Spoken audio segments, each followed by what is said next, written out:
Nous sommes au cœur du delta du fleuve Paraná, en Argentine. Angel et Fernando sont des apiculteurs passionnés. Ils ont déplacé leurs 400 ruches sur ces îles en pleine nature pour fuir, comme d'autres, la monoculture du soja qui gagne chaque jour du terrain dans le pays. Ils doivent parcourir 400 km plusieurs fois par semaine pour venir s'en occuper. Les abeilles mouraient en masse dans les ruches, alors que peu d'entre elles sortaient travailler dans les champs. Les ruches étaient en train de mourir. Et nous sortions des pelles entières d'abeilles mortes sans comprendre pourquoi. Avant, Angel et Fernando habitaient dans la Pampa, cette zone de plaine fertile dans le centre de l'Argentine, là où la monoculture de soja est passée de 12 à 20 millions d'hectares en 10 ans. Le soja est en très grande partie génétiquement modifié et demande d'importantes fumigations de pesticides. Si vous avez des pâturages, tout autour vous y trouverez des fleurs naturelles. Il y a donc de quoi alimenter l'abeille. L'abeille cherche des fleurs et il est possible de collecter du miel. Mais si on fumige absolument tout, que se passe-t-il lorsqu'on récolte le soja?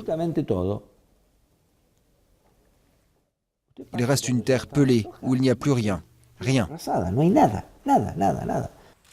L'Argentine est le deuxième exportateur mondial de miel. La production a chuté de 100 000 tonnes en 2000 à 70 000 en 2012. En 2 ans, ce sont près de 4 000 petits apiculteurs qui ont été obligés d'abandonner leur activité et des centaines se sont déplacés vers d'autres régions du pays. C'est l'agriculture qui a le plus influencé la diminution de la production et le déplacement des ruches vers d'autres régions pour obtenir les fleurs nécessaires à la production de miel ou d'autres produits.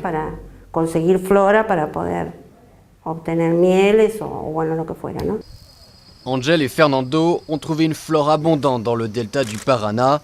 Ils produisent un miel de qualité dont ils exportent la majorité, notamment en Algérie. Mais aujourd'hui, le miel n'offre plus la rentabilité escomptée. Nous devons faire face à la menace que représentent les prix internationaux, les coûts internes et la distance que nous devons parcourir en diversifiant l'activité des ruches. Louer les ruches pour la pollinisation d'arbres fruitiers est devenu un nouveau moyen de subsistance. Une activité essentielle car un tiers des aliments consommés dans le monde dépend de la pollinisation des abeilles. Raison de plus pour les apiculteurs argentins de protéger les abeilles pour qu'elles puissent butiner en paix.